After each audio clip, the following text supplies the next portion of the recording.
اعوذ باللہ من الشیطان الرجیم بسم اللہ الرحمن الرحیم وَأْمُرْ أَهْلَكَ بِالصَّلَاةِ وَاصْطَبِرْ عَلَيْهَا لَا نَسْأَلُكَ رِزْقًا نَحْنُ نَرْزُقُكَ وَالْعَاقِبَةُ لِلتَّقْوَى۔ یہاں سے جو ہے اللہ کے نبی محمد عربی صلی اللہ علیہ وسلم کو حکم دیا جا رہا ہے کہ وَأْمُرْ، آپ اپنے گھر والوں کو جو ہے بِالصَّلَاةِ نماز کا حکم کیجیے۔ کن کو؟ اپنے گھر والوں کو۔ اور وَاصْطَبِرْ عَلَيْهَا، اور آپ بھی نماز پر قائم رہیے۔ پہلے اپنے گھر والوں کو حکم دے رہا ہے، پھر اس کے بعد خود۔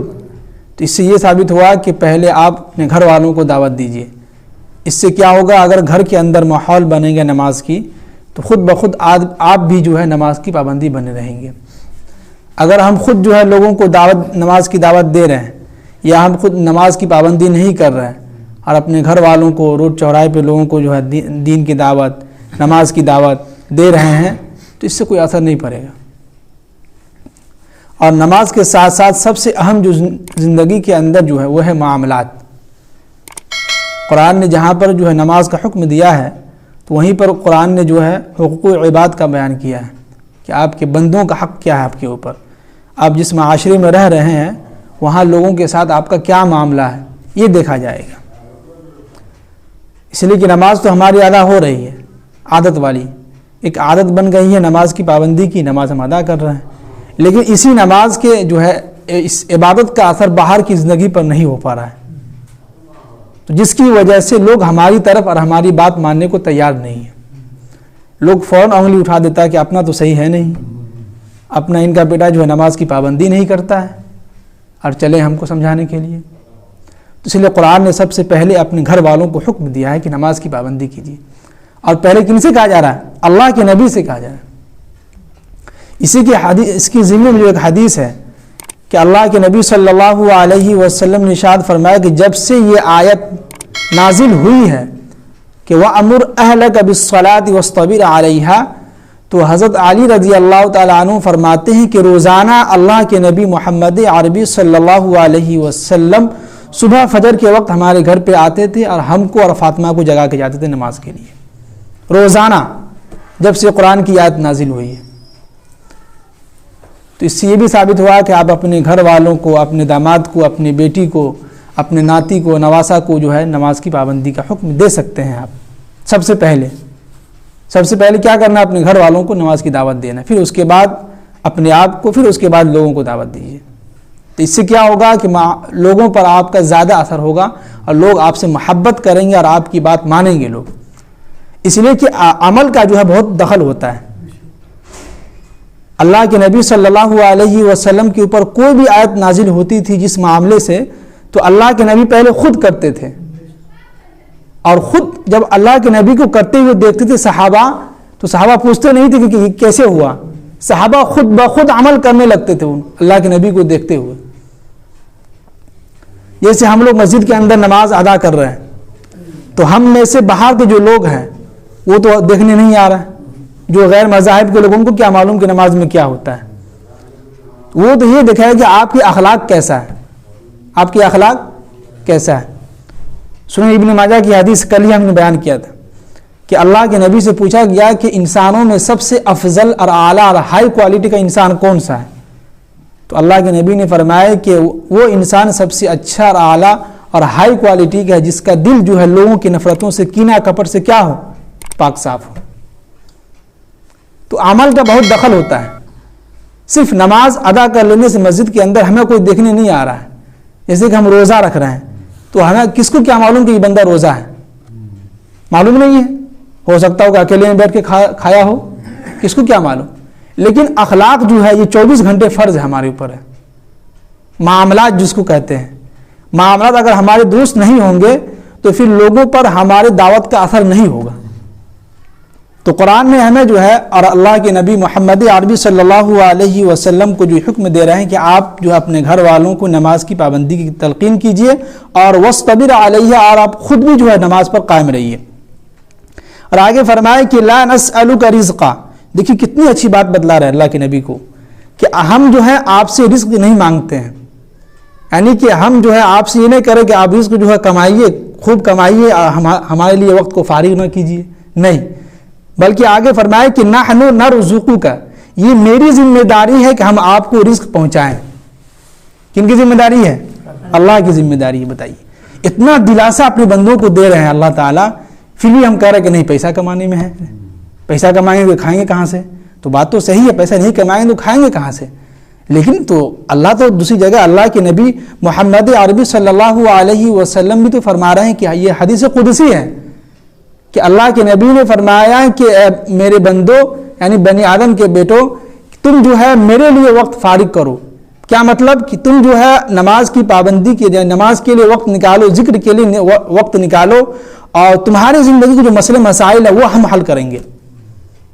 رزق میں یہی سب آتا ہے رزق میں۔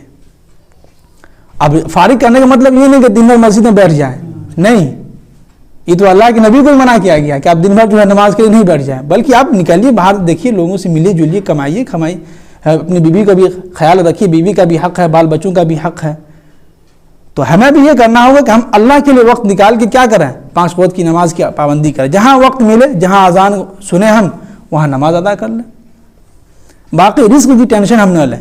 ابھی کے دور میں اکثر و بیشتر لوگ رزق کی ٹینشن میں پاگل ہے، ایک دم سے کہ ہم ٹینشن میں ہیں، اور اکثر و بیشتر آدمی جو ہے کئی دربھنگہ شہر کے اندر ہی کئی لوگ دیکھتے ہیں ڈپریشن کا شکار کے، رزق کہاں سے آئے گا؟ ہمارے کچھ ساتھی ایسے ہیں جو 30 سال 35 سال کا ہو گیا، کہتا ہے کہ جو ہے کبھی کما نہیں رہے ہیں، پیسہ آ نہیں رہا ہے، تو کیسے ہم شادی کر لیں؟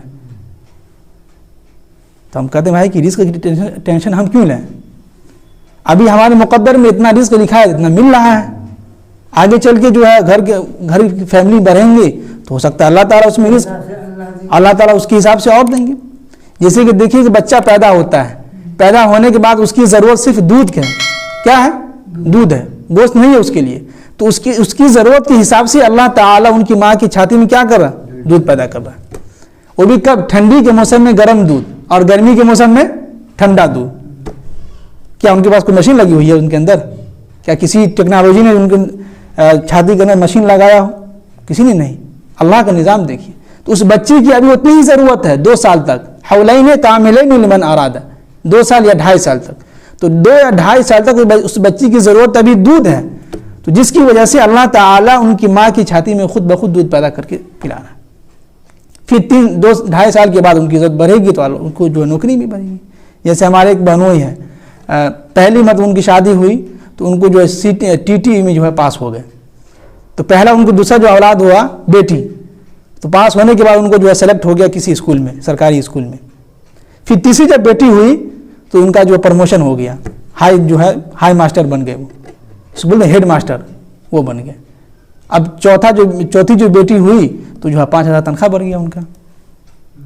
اب 5واں ابھی جو ہے پچھلے 2 مہینے جو ہے بیٹا پیدا ہوا ہے تو جو ہے 1 یا 2 ہزار روپے ان کا تنخواہ بڑھا ہے۔ دیکھیے تو رزق جیسے جیسے ان کے گھر میں آبادی یعنی کہ تعداد بڑھتے گیا، رزق آتا گیا۔ تو اس لیے ہم بھی کوشش کریں کہ رزق کی ٹینشن نہ لیں، رزق کا مالک جو ہے اللہ ہے۔ اور آگے فرمائے کہ وَالْعَاقِبَةُ لِلتَّقْوَىٰ، اور جو ہے پرہیزگاری جو ہے اس کا بہتر انجام ہوتا ہے، یعنی اگر آپ اللہ سے ڈرتے ہوئے پرہیزگاری اختیار کریں گے، گناہوں سے بچیں گے، تو اس کا بہتر انجام آپ کو کل قیامت کے دن مرنے کے بعد ملے گا۔ اور آگے فرمائے کہ وَقَالُوا لَوْلَا يَأْتِينَا بِآيَةٍ مِّن رَبِّهِ، اب کافی لوگ کہہ رہے ہیں کہ یہ جو نبی ہمارے پاس آئے ہیں یہ جو ہے اپنے رب کے پاس سے کوئی نشانی کیوں نہیں لے کے آتا ہے؟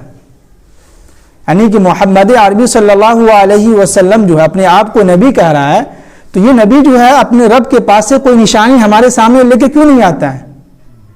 تو قرآن نے آگے بیان کیا، اس کا جواب دیا کہ اولم تأتہم بینۃ ما فی الصحف الاولیٰ، کہ اے نبی صلی اللہ علیہ وسلم ان سے کہیے کہ ہم نے پہلے کی کتابوں میں تو ہم محمد عربی صلی اللہ علیہ وسلم کا جو نشانی بیان کیا ہے، کس میں؟ پہلے کی کتاب میں، تورات ہے، انجیل ہے، زبور ہے، صحف موسیٰ ابراہیم علیہ السلام کی جو اوپر جو کتاب نازل ہوئی تو اس کے اندر بھی اللہ کے نبی کی آنے کی خوشخبری دی گئی۔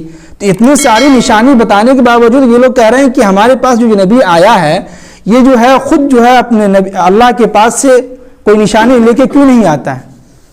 تو اللہ نے کہا کہ آپ ان سے کہیے کہ ہم نے اس سے پہلے کی کتابوں میں قرآن کے نازل کرنے سے پہلے ہم نے تورات میں، انجیل میں، زبور میں، داؤد علیہ السلام کے اوپر جو صحف نازل اس پر بھی، اور جو ہم نے عرش کے اوپر ہم نے لکھ دیا تھا کہ لا الہ الا اللہ محمد الرسول اللہ. اتنی ساری نشانی آنے کے باوجود یہ لوگ ایمان کیوں نہیں لا رہے ہیں؟ کیا ہوا؟ یہ لوگ ایمان پھر بھی نہیں لا رہے ہیں.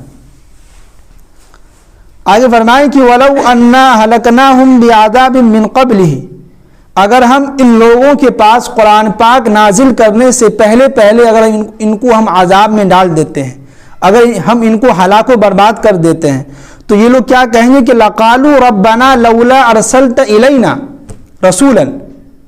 یہ لوگ کہتا ہے کہ اے اللہ آپ نے ہمارے اوپر عذاب ڈالنے سے پہلے ہمارے پاس رسول کیوں نہیں بھیجے آپ؟ تو یہ لوگ کہتے ہیں کہ اگر ہم نہیں بھیجتے اور بھیجنے کے بعد اگر بھیج بھی دیتے تو یہ لوگ کہتے ہیں کہ فَنَتَّبِعَ آیَاتِكَ مِن قَبْلِ، تو ہم جو اپنے آپ کو ذلیل و رسوا ہونے سے پہلے ان کی پیروی کرتے.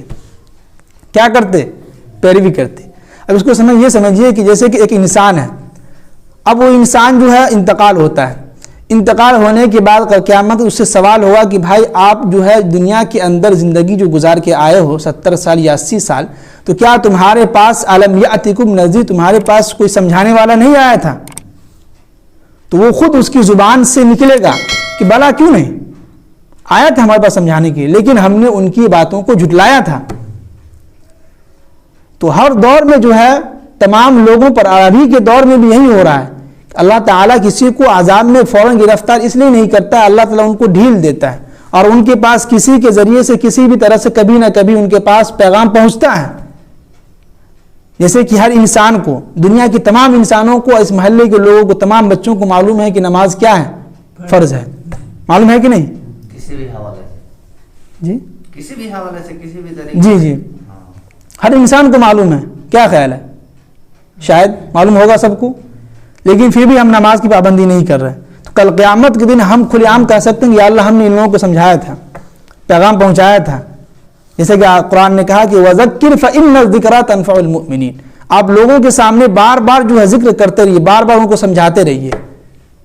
تو ہم تو ہر جمعہ کو جو ہے، پھر عورتوں کے بیان میں بھی، اور ہر روز تفسیر میں ہم تو آپ کے سامنے تو بیان کر ہی رہے ہیں. تو کل قیامت کے دن ہم اس سے جو ہے بری و ذمہ ہو جائیں گے. اسی طرح پہلے کے لوگوں کے اوپر اللہ نے عذاب اس لیے نہیں ڈالا کہ ہم نے پہلے ان کے پاس نبی بھیجے. کس کو بھیجے؟ نبی کو. ہر دور میں جب بھی معاشرے میں بگاڑ پیدا ہوا تو پہلے اللہ تعالیٰ نبی کو بھیجتے تھے، اور نبی کے بھیجنے کے بعد پھر بھی وہ لوگ نہیں مانتے تھے، نبی کو جھٹلاتے تھے، تو پھر اللہ تعالیٰ اس کے اوپر عذاب ڈالتے تھے.